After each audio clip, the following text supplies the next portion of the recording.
So our project is called GunSense by Lucas, Vicky, Drake, John, Kushal, and I. It allows you to upload an image and the AI will scan for any guns and identify them. So for our data set, we had three categories. We had knives, handguns, and large guns, which were assault rifles, snipers, shotguns, SMG, etc.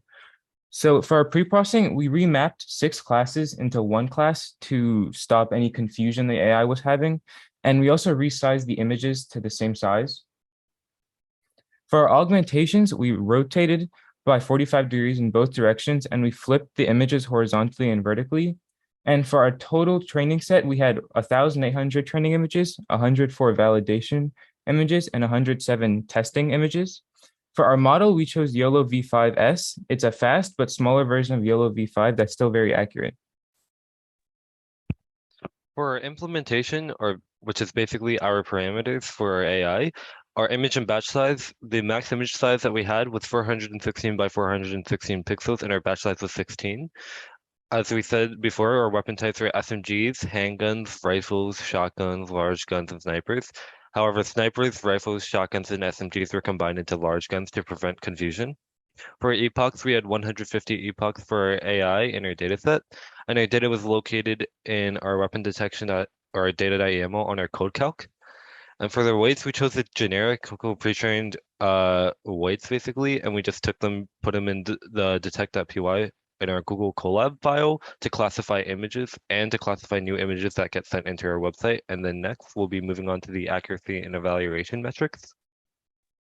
So on accuracy and evaluation, we use the F1 confidence curves and the precision recall curve to figure out our confidence limit. So we in the F1 confidence curve, it plots the F1 score, which is basically a combination of precision and recall across multiple confidence thresholds for the model.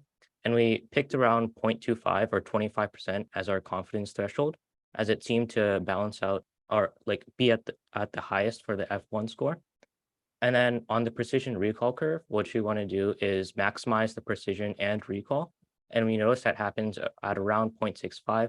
So that was pretty good for, that indicates that it's good to have a 25% confidence threshold. Some other things we noticed is that there's a lot of error with pictures that don't have any guns, but we believe this could have been a problem with not annotating images that actually had weapons in them, but it also could be a problem with our model.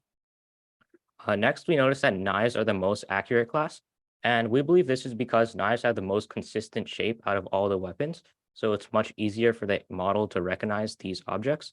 And then on the other hand, large guns was the least accurate, probably because they come in many different shapes and sizes and could be harder for the model to detect.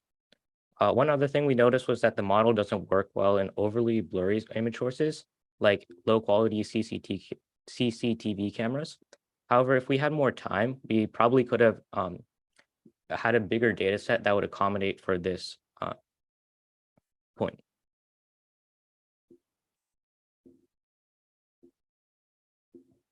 So our front-end design, we use the template bootstrap landing and we added a results page that would show up after you submit an image. And we created our own logo shown here. We have 4 parts to the main website. We have the submission for the image. We have the technology that we use. We have the motivation and possible applications. And we have our team with pictures of ourselves. So for our backend, we have our main.py file. The upload folder is storing the images that have been given to the website for it to predict. The model variable is looking up the YOLO V5 model, in which we are using the best.pt, which stores the best weights of the model on the validation set. Now in the home function, it is taking the image and checking for the proper extensions and setting the image to the upload file function, or the function loading in the model and making the prediction on the image. If the weapon is found in the image, then the label is returned to the results page with confidence and the weapon name using the render template. So overall, our predictions were pretty accurate. Our confidence parameter was 25%, which means above a 25% confidence would mean an identification. This is what it would look like with a bounding box, and it says that the computer is 75% confidence and that this is a large gun. So pretty good. Now that we've talked about our product, let's go check out our website. Here's our website content. First, we have our navigation bar with our logo, our different bars, such technology, about the project, and meet the team. We'll be classifying our weapon and testing our product out at the end. But first, let's go through our website. First, we have our technologies. We use YOLO v5, TensorFlow, RoboFlow, and SERP API to all collect images, train, and test our model. YOLO v5 to train, TensorFlow to help training, RoboFlow to annotate, and SERP API to find our image datasets. Next, we'll be going over about the project. Our motivation is we want to create this AI to help law enforcement be informed of potential problems, so they can accurately respond way before someone calls 911. This is so many people can be saved, and so lives don't have to be lost by unnecessary weapon deaths. Next, we have our model and dataset. We went over this before, but we compiled over 800 images into our dataset before pre-processing. And finally, we have our future scope and what we hope to do in the future.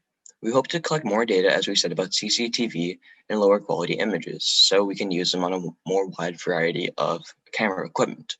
We also want to experiment with different versions of YOLO v5, such as YOLO v5M or medium, or YOLO v5L or large, because currently we're using YOLO v5S. Next, we have the team, Vicky, myself, John, Nishit, Drake, and Lucas. And we have a small bio of ourselves. And then we have some important links. So now let's test our website. First, we'll be going over a handgun, a knife. And we found the knife with 88% confidence. And the reason it's not 100% is, as again, our data set's not incredibly large and AIs can only be so sure. So we have our confusion matrix if you want to know why we're not 100% sure on things. So now let's try something that doesn't have a weapon in it.